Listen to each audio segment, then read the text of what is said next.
Se conoce como periodo de entregas o interbellum al periodo histórico del siglo XX que se va de 1918 a 1939.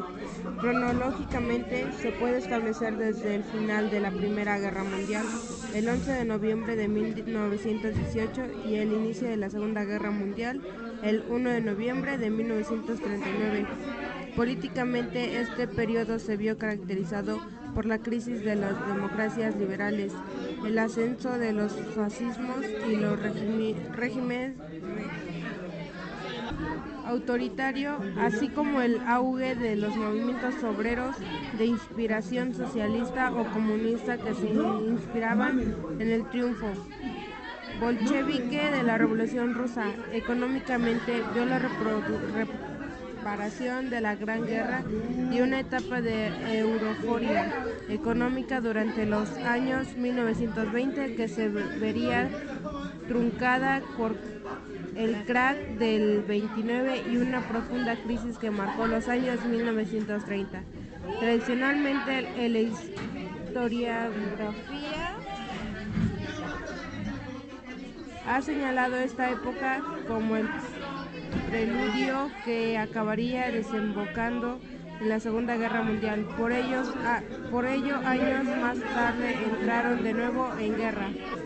Europa, la nueva configuración del mundo tras el final de la Primera Guerra Mundial fue decidida por las potencias aliadas durante la Conferencia de Paz de París de 1919 y que marcaría el comienzo de esta época.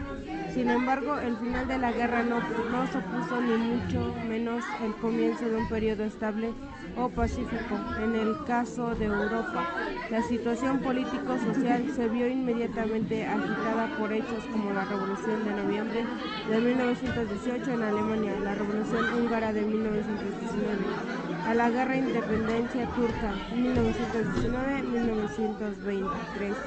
Estos sucesos no hicieron sino confirmar el fracaso de la pretendida intención de instaurar un periodo de paz y estabilidad tras la Gran Guerra, aunque la creación de la sociedad de En el continente americano, el periodo también se vio caracterizado por la bonanza económica de los años 20.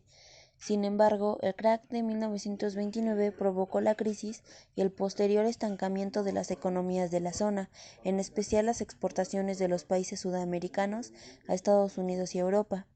Los Estados Unidos, cuya intervención en la Gran Guerra había sido decisiva, se volvieron otra vez hacia el aislacionismo. Lo interior política exterior de Woodrow Wilson se volvió en su contra cuando el Congreso norteamericano votó en contra de la adhesión a la Sociedad de Naciones.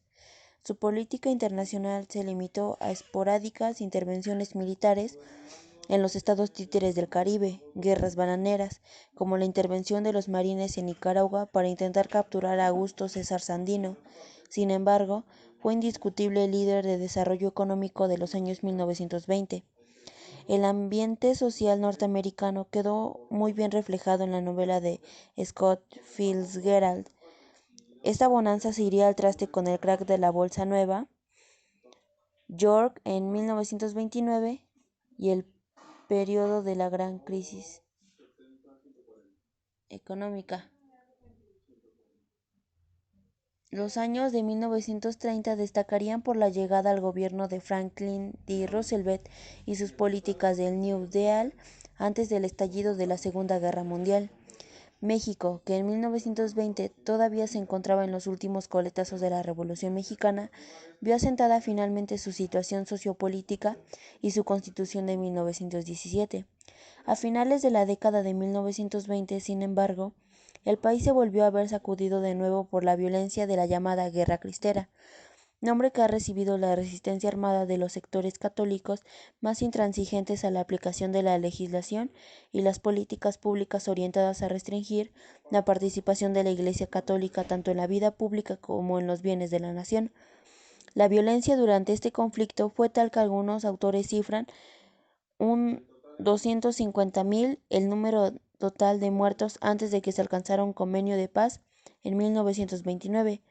Los años 1930 verían la llegada del Partido Nacional Revolucionario,